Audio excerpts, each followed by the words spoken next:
مساء الخير على كل مشاهدينا في حلقة جديدة من رياضة في رياضة. في الصورة والمشهد الرياضي 2017 عام رياضي جديد، كل عام ومصر وكل رياضيين مصر بألف خير.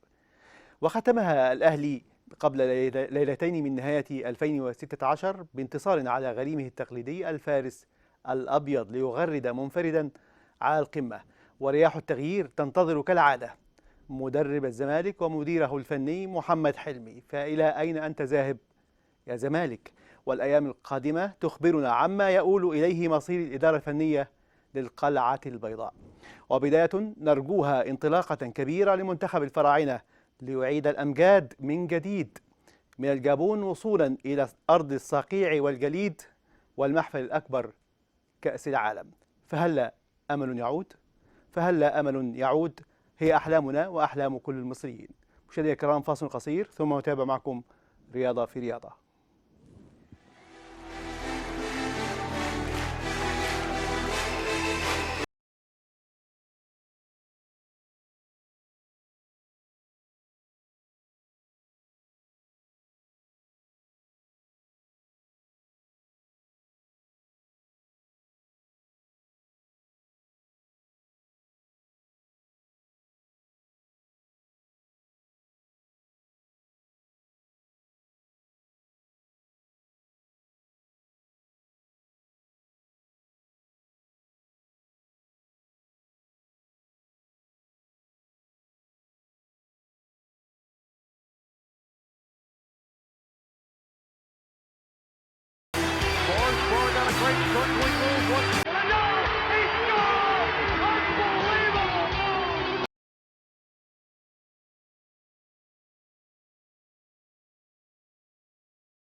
مع نهاية عام 2016 وبداية عام 2017 أحداث رياضية كبيرة جدا، منها مباراة الأهلي والزمالك 29/12/2016، وكان انتصار الأهلي على الزمالك بهدفين لا شيء.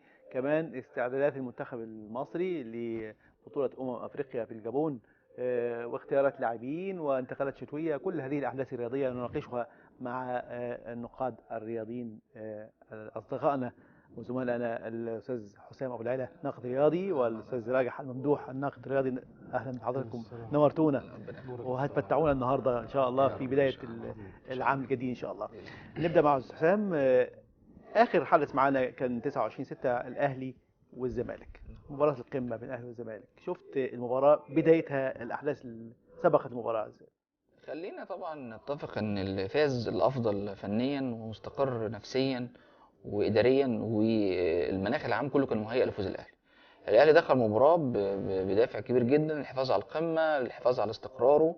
وكان الكابتن حسام البدري الحقيقه قدر ان هو يعني زي ما بنقول كده بالمعنى البسيط يلم الفريق بشكل كويس. مفيش خلافات ظاهره على السطح في النادي الاهلي، اللعيبه في فورمه عاليه. يعني قدر ان هو يعني الفرقه تقدر تخش بدافع معنوي كويس، فبالتالي قدروا انهم يحققوا النتيجه. على النقيض تماما الزمالك يعني سابق المباراه بعض الاحداث وبعض الامور كانت فيها بعض المشاكل بين المدير الفني وبين اللاعبين. وكمان انت مدرب قاعد ما بين مد وجزر، ما بين يا ترى لو فزت همشي ولا انا هكمل ولا. فبالتالي انت نفسيا ما قدرتش تحقق الاستقرار النفسي لعيبه الزمالك. الخطه نفسها ما كانتش كويسه، ساب باسم وحيد في الهجوم والاداء، وما كانش فيه الشراسه الهجوميه للزمالك. الحقيقه كانت الاهلي او الملخص بسيط المباراه، الافضل فنيا واداريا ومستقر كسب، والمهتز واللي ما بين ولا خسر، لانه تفكيره كله مش في الكوره، تفكيره في حاجات تانية. فده بشكل مختصر يعني. استاذ راجح، وانت لديك الكواليس.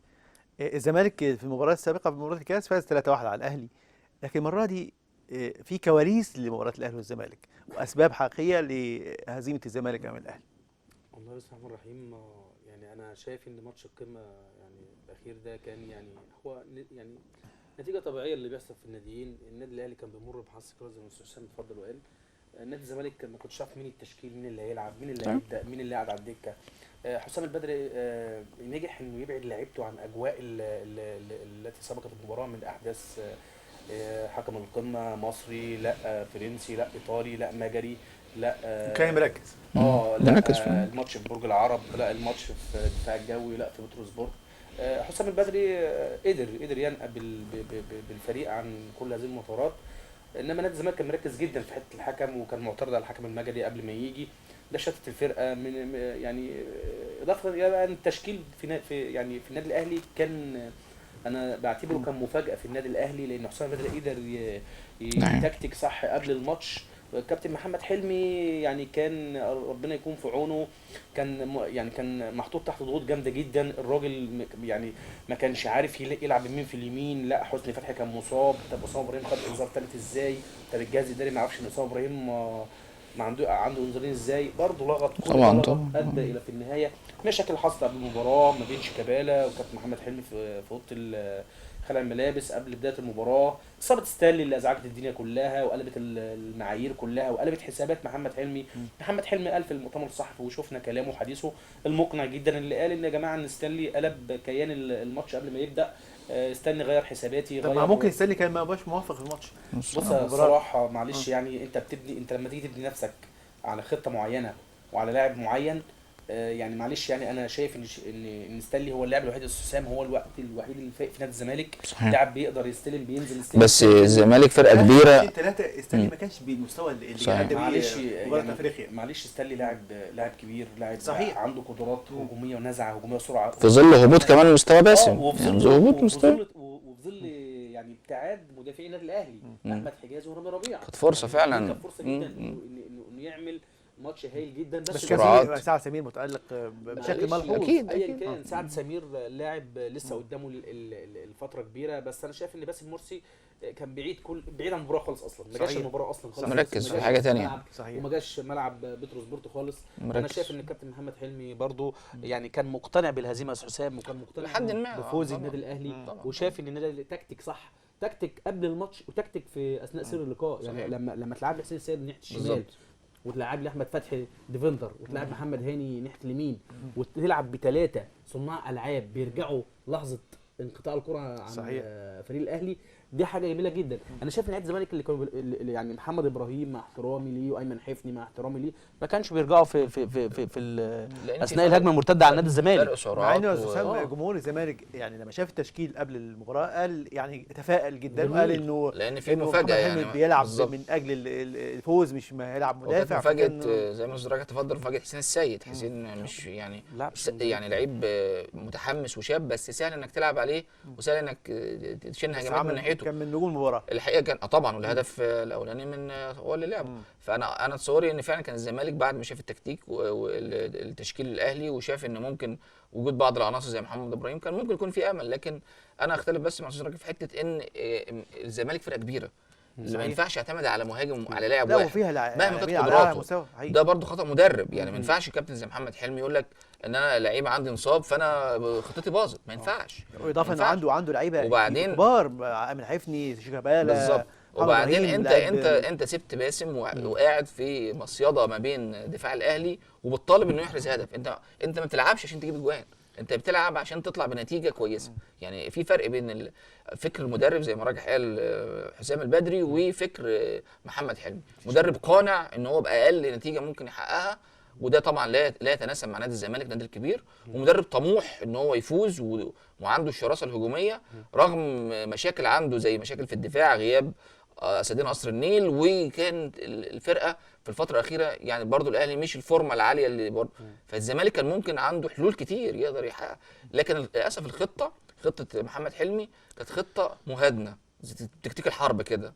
يعني انا كده مش عاوز اخسر، مش عايز اخسر وبيستكشف الاهلي بالظبط. فبالتالي ما كانش عنده الانياب ان هو يسجل اهداف. كل الهجمات انا يعني يمكن لو رجعنا نشوف المباراه تاني مره تانيه يعني هجمات تتعدى على الاصابع اليد. فبالتالي لا يعني انا صحيح يعني مع نقدر ونجين الاحترام الكابتن محمد حلمي يعني خامه وطنيه نعزها ونقدرها كلنا مع خلف المدرب الوطني، لكن في نفس الوقت لازم تظهر ابداعاتك. دي مباراه قمه، لازم تكون ند شرس وقوي، ولازم قدرات اللعيبه عندك لعيبه. الزمالك مهريا في، انا تصوري ان في مهاريين مع احترامي يا استاذ حسام، في مهاريين. لعيبه خذلته يا صلاح. انا لسه كنت عايز اكمل جداً. في المباراه بالظبط. طبعاً. والاستاذ حسام عارفهم، ايمن حفني رقم 1 خذل محمد حلمي جدا في الماتش، حسني فتحي حسني الجناح اليمين كان ده انطلاقه رهيبه جدا، لكن ده كان حقيقي. دبابه، دبابه ده كان مستواه يا استاذ حسام غامض جدا في الماتش. انا حسيت ان حسين السيد ده علامة ثغره، كان استفهام. ثغره كبيره جدا. حسين السيد كان واخد اتخض. ثغره جهه يمين واضح انه اتخض من ماتش لا القمه. هو كان واخده ثغره، وبعدين يعني ولد اول مره يلعب ماتش قمه معلش. ويعني بقى الحاله الاستثنائيه في الماتش كله بقى ايمن حفني. ايمن حفني من ساعه ما الحكم بدا المباراه وهو عمال يعترض على الحكم، خرج بره التركيز يا هو أستاذ مش حسام. مركز فعلا خالص، خرج بره التركيز خالص، كله فاول يشوح، كل اوت يشوح، كل وده يرجعك راجح للنقطه اللي انت بدات بيها الكلام، وقلت ان في فرق ما بين فريق داخل يركز مركز ليه هدف، والفرق بين مشتت. انت قلت الاحداث اللي سابت المباراه شتتت جدا. طب راجع، يعني ليه تشتيت في الزمالك؟ هل تغيير المدربين اللي مراحل كتيره جدا في الاداره الفنيه في الزمالك عمل قلق عند محمد حلمي فتصدر اللاعبين، ففي قلق من الهزيمه ده؟ طب عشان شيكابالا، واحنا شفنا الحاله الاخلاقيه بتاع شيكابالا الفتره الاخيره كان ملتزم ونموذج، وانت عندك كواليس انه حصل مشكلات بين محمد حلمي وشيكابالا قبل المباراه. بص يا صلاح، هي يعني احنا لازم نكون يعني ايه منصفين قدام الراي العام. محمد حلمي جه في ظروف وحشه جدا. محمد حلمي جه في وقت بصراحه انا شايفه ان هو كان جاي يا استاذ حسام بيبني فرقه، مش جاي معاه فرقه جاهزه، لا في لعيبه هو كان طلبها وجت، وهو بدا معاها يا دوب بدا ينتصر وعمل 8 انتصارات وتعادل 1، والجماعه في الاداره مشوه، فالراجل رجع تاني. فلما رجع تاني لقي تشكيله تانيه، لقي ناس قاعده على الدكه، وناس خارج الحسابات، وناس ماشيه في يناير، وناس اتفقت مع انديه ومشيت. الراجل برضو يا جماعه، يعني محمد حلمي انا شايف من وجهه نظري الفنيه يعني كناقد رياضي مش مدرب طبعا، ان كابتن محمد حلمي لعب بالقماشه اللي معاه، لعب على قد القماشه اللي بس معاه. ما حدش يقول لي ان قماشه الزمالك قماشه لا قليله، كويسه، لعيبه من بس احسن لعيبه مصر. التكتيك بقى خلال سير المباراه، يعني الكابتن حسام تفوق فيه ليه بقى؟ تفوق من يعني زي ما بيقولوا الضربه الاولى سابقه، الضربه الاولى سابقه دايما. اما حسين السيد اخترق من ناحيه حسني فتحي وعمل مع انه يعني المشكله انه يعني جنب الشمال في الاهلي علي معلول، ولما لعب في علامات استفهام على علي معلول الفتره الاخيره، لان كابتن حسام البدري برضو خلي بالك نفسيا حسام ما قدرش يغامر بعلي معلول في الماتش ده، ماتش زي ده عشان ما يخسروش، مع ان حسين السيد كان بعيد من الماتش اللي فات، اخر ماتش قالوا زمالك، حسين مش اساسي بقاله فتره، بس هم عطوا له الثقه. يعني تخيل بقى ان جهاز فني زي حسام البدري شاب بيدي لحسين السيد وبيرجع له ثقته في نفسه في ماتش تقيل زي ده، حقيقي. وبيلعب على لعيب حريف. على فكره حسني فتحي حريف جدا، كويس طبعا، اللعبه الحريفه جدا حسني فتحي.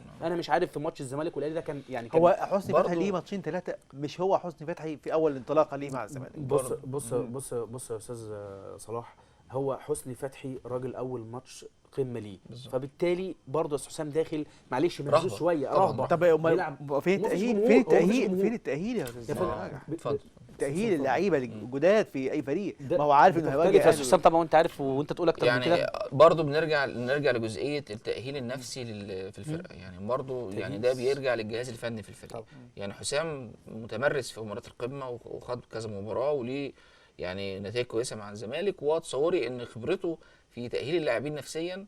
الاهلي دايما عنده ميزه غير الزمالك بيربي كوادر. لما يكون الزمالك ممكن في فتره من الفترات كان عنده احسن لاعبين في مصر، وما زال عنده لاعبين مميزين جدا. صحيح. وتشكيله المنتخب الفتره الاخيره كانت معظمها زمالك، صحيح. في ظل انهيار الاهلي. صح. فبالتالي انت كل مشكله الزمالك مشكله اداريه في المقام الاول بتنسحب على الجانب الفني. يعني مع احترامنا للمستشار مرتضى منصور، ما زال تدخل في صلاحيات الجهاز الفني عامله مشكله كبيره في نادي الزمالك. وشفنا في حاجه اتفضل وانت تتفق معايا في الحته دي، المستشار مرتضى منصور الفتره اللي فاتت بعد نفسه من ساعه ما كان محمد حلمي جه. هم اللعيبه نفسهم يا استاذ حسام في حاجه غلط، اللعيبه بينهم بعض في حاجه غلط، في حاجه مش مظبوطه، في عدم جاهزيه. ده دور برضه إنما مدرب، دور المدير الفني. اداره فنيه إدارة ضروري. فنية. وفي مدير مش مجلس مدير مش مجلس كوره إدارة بيتابع خالص. المفروض طبعا يعني. انما مجلس الاداره يا استاذ حسام معلش، هو اجمل ما في القمه دي يا استاذ صلاح بصراحه هو مستر مرتضى منصور. لما نزل نزل الراجل، طبعا الراجل نزل مشكورا، هنا لعيبه النادي الاهلي وجهاز النادي الاهلي، ولا يا جماعه فريق خسر 2-0 انا مقتنع بالهزيمه، واحنا لعبنا شوط تاني كويس واللعيبه ادت ما عليها، وفي حساب وفي عقاب للمقصرين. روح رياضيه كلام جميل جدا. لا هو مبادره جميله اهم جدا. مميز القمه بصراحه الروح الرياضيه اللي كنا طبعاً. احنا طلبناها هنا هو في كانت طبعاً. الشده الاخيره اللي برنامجنا. حصلت دي من ساعه طبعاً. حسام لما اتجه لجماهير الزمالك وكده، لكن الحقيقه هشام مرتضى لما تم نزل تجاوزها بشكل نزع لطيف. فتيل ازمه كانت طبعاً. ممكن تبقى مشكله كبيره. وانا تصوري ده دور المسؤولين الكبار، يعني دور قيمه مستشار مرتضى منصور، راجل ليه دور مهم تقريبا، هو اللي بيحرك الاحداث الرياضيه في مصر، خلينا نتفق في كده، ومن اهم العناصر كره القدم في الفتره الحاليه، فبالتالي تحركاته محسوبه جدا وكل خطوه ليه محسوبه جدا. طب استاذ رجب معلش اتفضل اتفضل. فالموقفه تقريبا يعني كلنا لازم نثني عليه، لانه بصراحه امتص غضب جماهير الزمالك. انا شفت يعني الناس وراه، حسام عمل بس ما حدش اتكلم، شرارات. فبالتالي هو اطفأ اي شرارة. شراره ممكن تشعل ازمه بحكمه، ونتمنى بقى ده يكون الاسلوب في طب الفتره كان الجاية. في يا استاذ رجب مؤشر لما حصلت مشكله الكابتن حسام البدري ونزول جنش من المدرجات على ده بيدينا مؤشر يعني ازاي الاداره الفنيه داخل نادي الزمالك السيطره على اللعيبه، انه ما فيش مهما يحصل ما تنزلش من المدرجات وعاوز تتخانق يعني. هو بص يا استاذ صلاح، هو للاسف هو كابتن حسام البدري تصرف طبيعي، يعني هو يعني يحسب عليه، مش ليه، يحسب عليه، لانه ده راجل مدير فني مش صغير، درب منتخب مصر يا استاذ حسام، المنتخب الاولمبي، بيدرب النادي الاهلي اكبر نادي في القاره مع نادي الزمالك، ومن اكبر انديه العالم. بس دي فرحه طبيعيه. معلش انت تفرح فرحه طبيعيه لما يكون في جمهور يا استاذ حسام. ما هو كان في جمهور. لا الجمهور كان يتعدى ما يتعداش بقى يعني. اعتبرت استفزاز. هي هي اعتبرت استفزاز. انا لو زملكاوي استفزاز. وقاعد في المدرج انا هعتبرها استفزاز طبعا. استفزاز. انت معلش انت مش فاز، انت مش بس هو ما كانش قاصد، هو لا معلش كابتن انت حسام ما قال فزتش هو ده الثبات للأسف الانفعالي بقى. دكه الاهلي هو كانت ورا. الثبات الانفعالي لازم حسام للمدربين البدري الكبار. هو خدها من جوارديولا ومدرب اتلتيكو مدريد والمدربين الكبار في العالم سيموني، وحب يعمل يعني برضه حاجه، بس ما كانتش كويسه في التوقيت ده، لان الماتش ماشي جميل وماتش كويس، فاحتك بشيكابالا وشيكابالا اتكلم معاه، فطبعا الاداره فوق ومستشار مرتضى فصل ما بينهم خالص، ده مهم، اتكلم بشكل محترم جدا. خلاص يا جماعه خلاص، مفيش، الراجل ما يقصدش، الراجل كان راح يشجع جمهوره او بيشاور لجمهوره ان انا تغييري كان صح، ان انا مثلا نزلت اجاي في التوقيت المناسب، طبعا توفيق ربنا يعني، هو ما حدش بيعلم الغيب يعني الا الله، بس هو المستشار مرتضى منصور لعب دور الحكيم في التوقيت ده يا استاذ حسام، وعمل فاصل ما بين الجهاز الفني يعني الاجهزه الفنيه وبعضها واللعيبه الاحتياطيه ان كان جنش طبعا نزل فخد عقوبه طبعا، واتغرم يا استاذ حسام، لجنه المسابقات امبارح غرمته 20000 جنيه 20000 جنيه غرامه طبعا، حق لجنه المسابقات وحق اتحاد الكوره ما نفسنا لعيب زي جنش يركز في الكوره، ونفسنا بقى انت كنت لاعب، كنت بتقف وكنت على عتبه منتخب مصر، على فكره جنش كان محطوط على عتبه منتخب مصر صحيح، يستاهل، بس عمل تصرفات الفتره الاخيره هو حاسب عليها اهو، يعني كنا نتمنى انه جنش والشناوي. طب جنش اللي عمله هو حارس مرمى كبير طبعا، عنده ثبات انفعالي كده؟ لا طبعا، لا هو كده يا استاذ صلاح ما فيش ثبات انفعالي خالص، هو بترجع بقى ايه، معلش يعني بترجع للكلام في اوض غرف الملابس، ان انت بتتكلم بتقول يا جماعه الماتش مش ماتش نهائي ولا نهائي ابطال اوروبا ولا كاس عالم، يا جماعه ده ماتش ب3 نقط، يا جماعه نحترم بعض، الناس كلها بتشوفنا، العالم كله بيشوف مصر طبعا. العالم هيحكم علينا ان احنا ناس همجيين او محترمين من خلال الماتش ده، فالراجل بصراحه اتصرف تصرف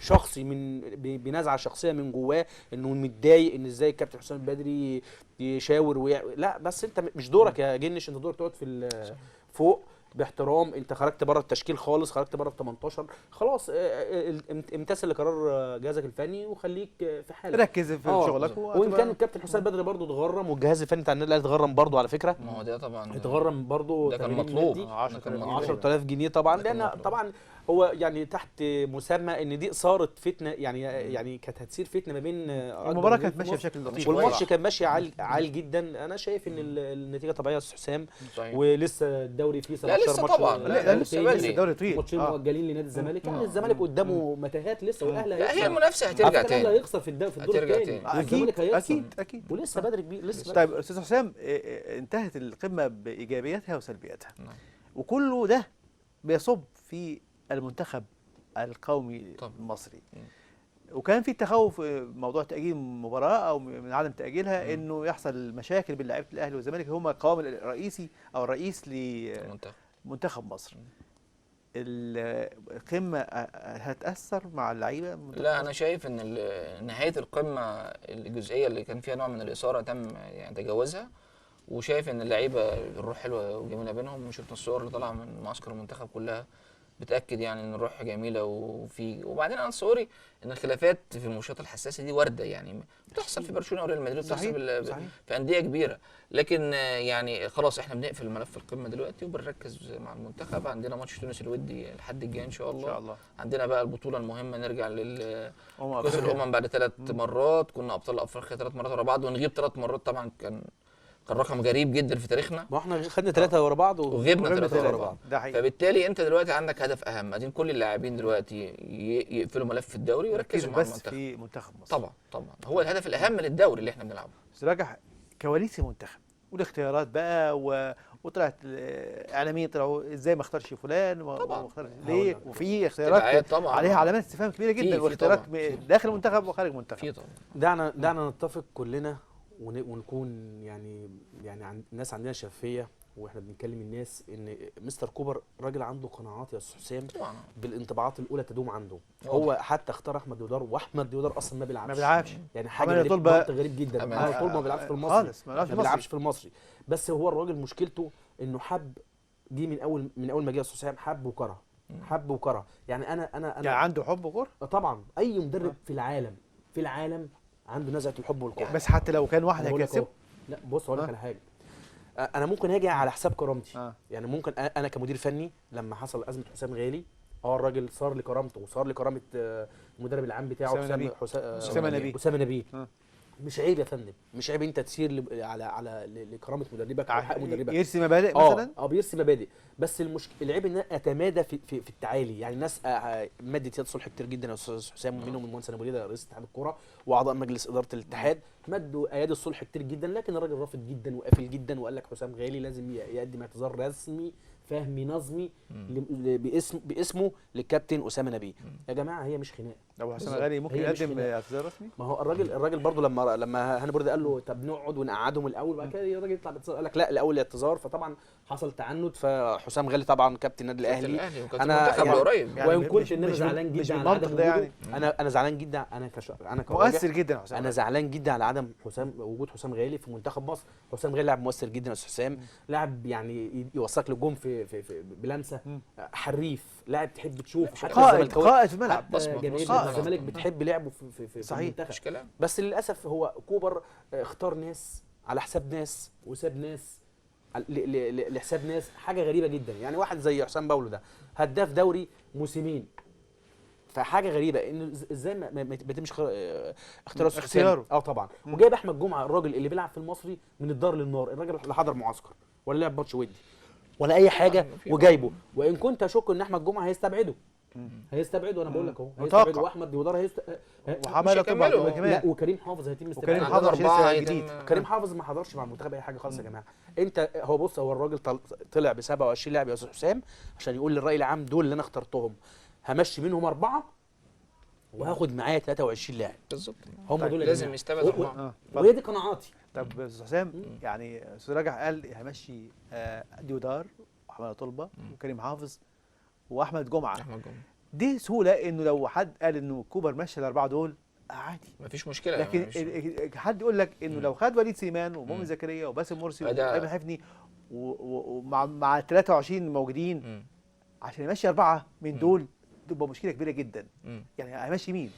انا معاك. انا اتفق معاك ان هو بص، يعني انا يعني في جزئيه بس في كلام الاستاذ راجح، جزئيه يعني حته الاهواء. انا اتصور ان المدير الفني الاجنبي الاهواء عنده قليله جدا. يعني موضوع الاهواء تحديدا قليله جدا في الاختيارات. لكن حته حسام غالي انا في شقين في الحته دي تحديدا. الشق الاولاني الجانب الانضباطي، وانا متفق معاه في فرض الانضباط في المنتخب حتى لو على حساب قائد المنتخب. وشفنا نماذج كتير في اوروبا، يعني لعيبه كبار تم استبعادهم من ايام ديفيد بيكهام لغايه يعني لعيبه كبار استبعادهم كانوا نجوم في المنتخبات.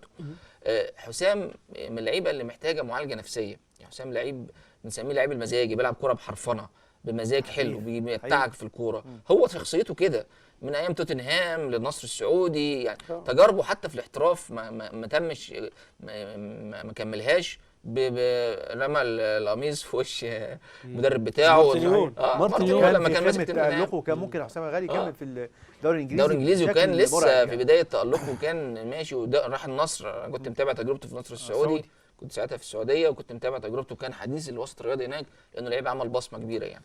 لكن يعني فانا تصوري ان معالجه قضيه حسام غالي محتاجه جزئين، محتاجه نوع زي ما راجح قال تقدير لقيمه لعيب كبير زي حسام غالي، وفي نفس الوقت ان انا في نفس الوقت لازم ارسي قواعد الانضباط اللي احنا دايما بنعاني منها مع المدرب المحلي، اللي بيقول لك اصل ده يا اهلي وده زمالك. احنا مش عايزين الجزئيه دي. نرجع لجزئيه الاختيارات طبعا في نوع من الانقسام حواليه. يعني مؤمن زكريا مثلا لعيب بيقدر مناكف يخلص لك الطشله هو الجول. متألق ناس في كتير قالت الأخير. ازاي تستبعد مؤمن زكريا، واستبعده وليد ونفس سليمان. الكلام لوليد سليمان. فبالتالي انا تصوري انه هو الاستبعاد او الاختيارات مبنيه على خطه في ذهنه. هو وليد هو سليمان الراجل- يا استاذ حسام هو اتفضل. تم يعني من الكواليس يعني. وليد سليمان تم استبعاده عشان وليد قبل كده اتكلم بطريقه غير هو كان في لائقة. مشكله بينهم قبل كده، والأهلي وبيان كمان صدر والأهلي كمان بيان، غرمه، والاهلي غرمه اصلا. والاهلي فاكر البيان آه. اللي اصدره فهو رئيس مش راضي النادي. ينسى النقطه السوداء دي. بس انما ما- وليد واقف على رجليه. اذا كانت الجزئيه دي فعلا زي ما راجح قالها بيكرسها كوبر، فدي مشكله كبيره طبعا. انك انت اختياراتك مبنيه على خلافات شخصيه. انا ممكن اختلف معاك، لكن في الجانب المهني لازم اقدرك يعني. فبالتالي اذا كنت انت تختلف، انا ما بحبكش، لكن انا شايف انك انت لعيب كوره كويس. طب ده لو الجزئيه دي اتكرست واتكررت اكتر من مره، لا انصاري ان كوبر ممكن يخسر لعيبه كتير. يعني انت خسرت وليد وخسرت حسام بسبب مواقف زي ما راجح قال. لا احنا الكلام ده ما ينفعش، ولازم دور الجهاز الفني هنا ينبهوا ان الاعلام عندنا مش هيسكت على الكلام ده. صحيح. ولازم ينتبه ان برضو ان ده لعيبه ليها تقل وليها اهتمام، وكمان انت ما لكش مبررات في استبعادهم. يعني انت محتاج في افريقيا لعيبه من لعيبه المناكفه. يعني انا صور ان مؤمن زكريا من لعيب مناكف بيلطش وخبرات افريقيه مزنوق متراكمة على الأهلي بص، حقيقي. نزله يخلص لك جون. وليد في لعيب مهم وتقل في نص الملعب، وانت محتاجه. خدت بالك انت عندك لاعبين. انا يعني النني في مستواه، في عز مستواه في ارسنال، يمكن وليد سليمان محليا ممكن يكون افضل منه. طبعا. فبالتالي انت محتاج انك انت تكون رؤيتك اشمل واعم، وتنحي جانبا صحيح. موضوع ان ده حلو وده وحش. بس راجح. طب باسم مرسي ينطبق عليه الكلام ده، كلام حسام غالي؟ لا باسم تم استبعاده يا استاذ حسام واستاذ صلاح استبعاد فني. واضح. لان باسم بعيد عن مستواه، والراجل كوبر اللي انا عرفته من جوه المنتخب ان الراجل قال لهم باسم مشكلته ان هو مش مركز خالص مع المنتخب. باسم بيلعب مع نادي الزمالك، كان بيلعب مع نادي الزمالك بطريقه كويسه الموسم اللي فات، السنه دي تراجع مستواه، فبالتالي الراجل حطه تحت اختبار اكتر من معسكر، وشاف ان هو ما بيديش في المنتخب، وشاف ان هو مش مجدي. واللي شتت في كمان الخط راجح الهجومي. ذهنه لعرض الصيني صحيح. الاخير. ده ده برضه عرض الصين، ده كان عنده برضه عرض مشتت تقريبا ذهنه. اسبانيا. بص صلاح هو ده عرض صيني. كان في عرض اسباني، هو قالوا الوقت في عرض اللي اسباني. اي حد في مصر بيحاول يلعب النادي بتاعه بيقول لك انا جاي لي عرض صيني. مشكله بقت لا نغمه ده اللي وحشه. اعلنها المستشار ما انا عارف، بس انا اقول لك على ده هو اللي حاجه. هو أعلنها. معلش هو مستواه ضعيف جدا، مستواه الفتره دي ضعيف جدا. لا، مفيش يرتقي خلاف المنتخب عليه مصر طبعا، مش لا يرتقي خلاف. لا يرتقي مش المنتخب. خلاف. حتى الراجل يعني حتى من خلال كلامه مع الجهاز المعاون قال لهم يا جماعه ده احمد حسن كوكا برضه بيجي عندنا المنتخب ما بيديش ده في شرف. زي ما بيدي في احمد براجا. المحمدي ما بيلعبش. ما بيديش في ضيوف يعني بيدي شرف. في براجا. أنا يا لعيبة احمد ضيوف احمد الشرف. محمدي بيدي في براجا البرتغالي بيجي أكتر من المنتخب، بس ما منتخب بيلعبش مصر. للاسف، ما اداش المنتخب. هو دي المشكله. محمدي للاسف يعني. فقال لهم باسم مرسي يا جماعه انا شايف ان باسم مش هيفيدني في الخط الهجومي والخط الامامي الفتره الجايه، لان باسم يعني ما عندوش مستوى ثابت يا استاذ حسام ينذرك ان هو هيتالق في كاس افريقيا، وراجل عنده حاسه التهديف جوه الطماط. باسم مرسي دايما بيطلع بره ال 18 ويستلم. طب انت مهاجم، انت ايه اللي طلعك بره ال 18؟ احنا كمان نلاحظ راجح اسلوب كوبر ما بيعتمدش على راس الحربه. يعني دايما ممكن أسلوبه 9 ونص بيعتمد- لاعب اللي هو 9 ما ونص بيعتمدش ده. على السرعة السريع. يعني دلوقتي ممكن نفاجئ بكوبر في افريقيا انه بيلعب مثلا كهربا راس حربه او محمد عادي. صلاح راس حربه. والله وارد. كهربا مكسر الدنيا في السعوديه. يعني انا اتصور ان كهربا ما لعبش ده لسه، وطريقه لسه- كهربا تتماشى مع محمد صلاح بالظبط. يعني انت محتاج سرعات. وتريزيجيه وبتاع بالظبط. سرعات محترمه. هو دي اللعيبه اللي انت محتاجها في افريقيا. ان اللعيبه انت عندك لعيبه لياقه عاليه جدا في منتخبات القاره. فاذا ما كنتش عندك لعيبه زي صلاح وزي تريزيجيه وزي كهربا يقدروا يعملوا لك اختراقات، وبعدين اذكياء. يعني تريزيجيه لعيب مهاري في نص في ربع متر بيخلق يكلفت اي مدافع. كهربا انا متابعه في الدوري السعودي، عامل مكسر الدنيا ولسه جايب 13 هدف. ولسه جايب جون في اتلتيكو مدريد في مباراه وديه، وسيموني اشاد بيه وقال لك لما قالوا له قيم افضل اللاعبين عندك، افضل لاعبين لسه المستشار مرتضى منصور يعني قال انا مش هبيعه اقل من 40 مليون يورو بعد اشاده سيموني بيه. طبعا هي تصريحات اعلاميه للضغط على الاتحاد السعودي لو حب يشتريه يعني. اتفضل يا استاذ. هو بص الصراحه هو حته ان السرعات يا استاذ حسام، احنا هنلاعب 3 مدارس مختلفين، هنلاعب مالي واوغندا وغانا، يعني 3 مدارس سرعات، يعني مش نيجيريا اقسام ومعانا غانا اوغندا معانا في نفس مجموعه كاس العالم. 3 مدارس بيمتازوا وعلى فكره اوغندا فريق لا يستهان بيه، مش سهل خالص، مش سهل يا استاذ صلاح. ليه بقى؟ لانك انت دلوقتي بتلعب كره سريعه، كره سريعه فيها المهاره، يعني غانا سرعه ومهاره. غانا احنا فزنا عليها، بس لعبت علينا ماتش التاريخ من الاخر، احنا بنلعبوا عشان ما حدش زايد بقى يقول لك احنا قطعنا غانا ولا بتاع. لكنهم بيلعبوا، احنا كنا بندافع هنا، احنا لعبنا ماتش تكتيكي عالي زي ماتش نيجيريا، لعبناهم ماتش تكتيكي عالي، وكانت دعوات المصريين ودعوات المصريين والجماهير برضه بصراحه حاجه زي الفل يعني. صحيح. انما احنا هنروح هيبقى كهربا، تريزيجيه، محمد صلاح، ثلاث لعيبه شبه بعض يا استاذ حسام في التكتيك والتكنيك داخل الملعب، سرعات وارتداد للخلف، مهاره فنيه عاليه. في حاله قطع الكرة من منتخبنا، سرعة، مهارة فنية. مجموعات على بطولة أفريقية في 17 يناير إن شاء الله. طب احنا بص يا أستاذ صلاح، احنا محتاجين في أفريقيا بجد، محتاجين لعيبه 11 ذكر مقاتل، 11 ذكر في الملعب، 11 ذكر في الملعب. يبقى هنستعيد يا استاذ حسام ذكريات حسن شحاته المعلم في الثلاث بطولات. يعني كل واحد هيبص لمصلحته، كل لاعب هيروح يعرض نفسه قدام السماسره، هنضيع احنا. لازم نبص يا جماعه. طب هو ممكن يعرض نفسه بس يعني بس انت منتخب بلدك يعني بص تقييمك في المنتخب، الناس بتقيمك يا استاذ حسام كلاعب، وانت عارف الكلام ده، ان اي لاعب بيتقيم في القاره بيتقيم ببطولاته وانجازاته مع منتخب بلاده وفرقته.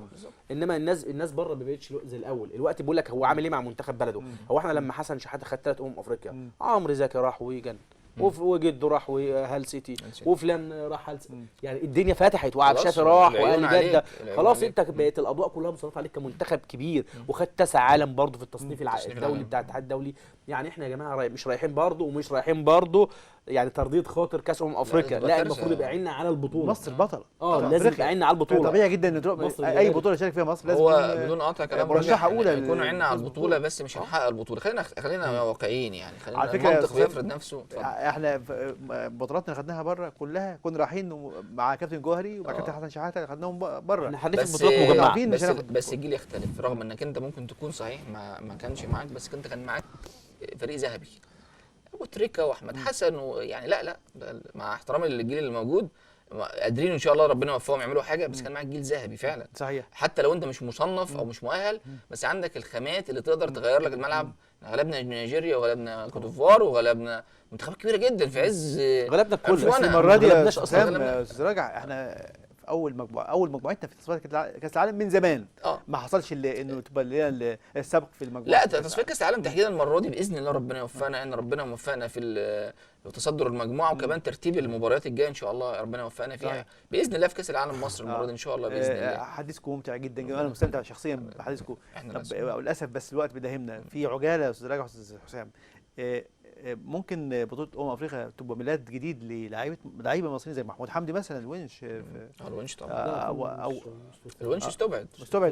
لا انا لسه او انطلاقه للعيبه داخل المنتخب برضه. شمس مصر اللي غابت عن افريقيا 3 مرات متتاليه، ان شاء الله هتعود مع تريزيجيه وكهربا، وهفكرك ومحمد صلاح ان شاء الله هنبقى منتخب عالي جدا باذن الله. ان شاء الله. انا صور ان البطوله هتكون فرصه لاحتراف لعيبه زي كهربا، رجع تاني الدوري الاوروبي لما كان في سويسرا، ممكن يرجع تاني الدوري الاوروبي مع خامات بقى واعده جديده، ربما تقدر تفرض نفسها مع طبعا النجوم الكبار اللي ربنا يوفقهم زي صلاح والنني والمجموعه دي، ربنا ان شاء الله يوفقهم باذن الله. ان شاء الله نتمنى التوفيق لمنتخبنا، وان شاء الله توقعاتنا انه المنتخب يحصل على بطوله افريقيا ونروح كاس العالم، تبقى يعني عام 2017 باذن الله عام السعاده الرياضيه بالنسبه للمصريين. استاذ راجح ممدوح نورتنا واسعدتنا، ربنا يخليك يا مولانا، نورتنا واسعدتنا، ودايما تسالونا وتنورونا وتمتعونا بحلقاتكم الرياضيه.